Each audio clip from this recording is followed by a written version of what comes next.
अंतरिक्ष की दुनिया में तकरीबन 9 महीने से ज्यादा का वक्त गुजारकर धरती पर अंतरिक्ष की परी लौट आई है। सुनीता विलियम्स के जज्बे की कहानी अब आने वाले समय में पीढ़ियां किसी परी कथा की तरह सुना करेंगी। वाकई जो सुनीता विलियम्स ने किया वो कमाल था। जो एलन मस्क के स्पेस एक्स के ड्रैगन ने किया वो चमत्कार था। और जो दुनिया ने सांस रोक कर देखा वो छोटा सा हार्ट अटैक था। छोटा सा हार्ट अटैक इसलिए क्योंकि सैकड़ों करोड़ लोग सांस रोककर सुनीता विलियम्स की वापसी को एक बारगी निहार रहे थे और फिर अचानक सब कुछ ब्लैकआउट हो जाता है। फिर क्या हुआ? आइए शुरू से शुरू करते हैं। पहले ये तस्वीरें देखें। सुनीता विलियम्स 9 महीने अंतरिक्ष में बिताने के बाद धरती पर सकुशल लौटती हैं।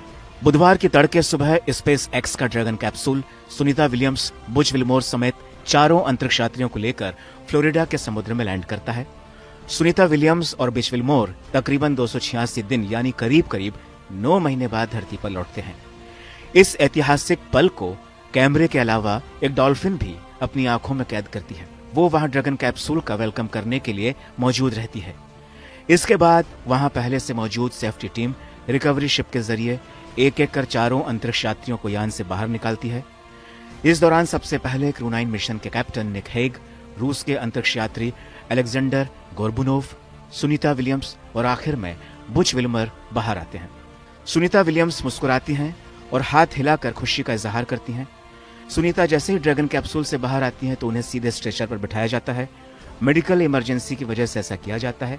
दरअसल सुनीता 9 महीने के बाद धरती की ग्रेविटी को महसूस करती हैं और इस वजह से वो अपने पैरों से संतुलन नहीं बना पाती हैं।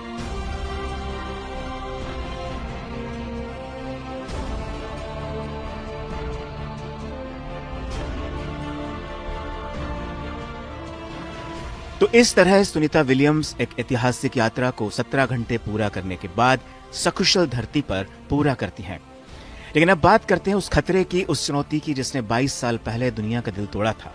वो वक्त था जब कल्पना चावला भी इसी तरह अंतरिक्ष से धरती पर लौट रही थी। लेकिन फिर जो हुआ उसे याद करने में बहुत तकलीफ होती है। यही वजह थी कि इस बार भी सब भीतर से डरे हुए थे, दिल धड़क रहा था, सांसें रुकी हुई सी थी, क्योंकि अब कोई भी सुनीता को खोना नहीं चाहता था। जब सुनीता के धरती पर लौटने का सफर शुरू हुआ तो वो 17 घंटे का समय था। लेकिन इस बीच एक मौका आया उन 7 मिनटों का जिसने नासा और स्पेस एक्स के दफ्तर में सन्नाटा पसरा दिया था।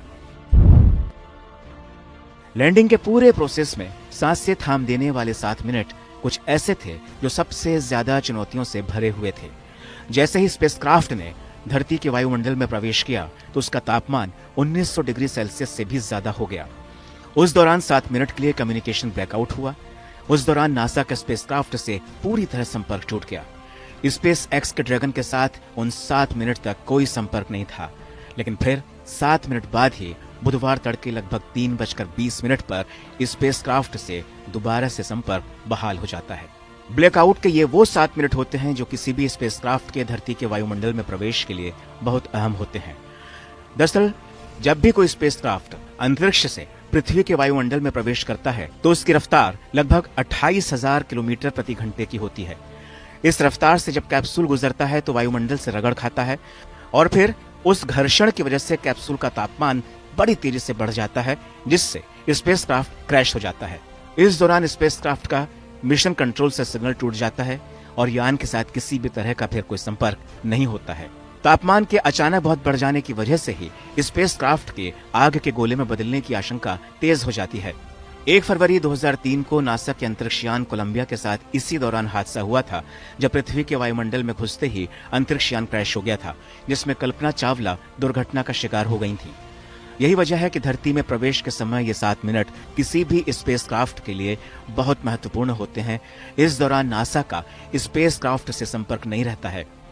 लेकिन ड्रैगन किसी देवदूत की तरह 1900 डिग्री के तापमान को चीरते हुए सुनीता विलियम्स और उनके 4 साथियों को सुरक्षित धरती पर ले आया, जिसने देश में भी लोगों को खुशी से झूमने के लिए मजबूर कर दिया। अब अमेरिकी राष्ट्रपति डोनाल्ड ट्रंप का बयान आया है जिसमें उन्होंने नासा, एलन मस्क और स्पेस एक्स को बहुत बहुत बधाई दी है और थैंक्स कहा है। 5 जून 2024 को सुनीता विलियम्स और बुच विल्मोर केवल 8 दिनों के मिशन के लिए ही इंटरनेशनल स्पेस स्टेशन गए थे, लेकिन तकनीकी कारणों की वजह से उन्हें वहां पर 286 दिन बिताने पड़ गए, जो अपने आप में एक रिकॉर्ड है। इस दौरान सुनीता विलियम्स और उनकी टीम ने 900 घंटे की रिसर्च की, 150 से ज्यादा एक्सपेरिमेंट किए। साथ ही सुनीता ने अंतरिक्ष में सबसे ज्यादा समय बिताने वाली महिला होने का भी गौरव हासिल किया। उन्होंने स्पेस स्टेशन के बाहर 62 घंटे और 9 मिनट बिताए और 9 बार स्पेस वॉक किया। अब सुनीता विलियम्स के सामने धरती की ग्रेविटी में खुद को एडजस्ट करने की चुनौती है।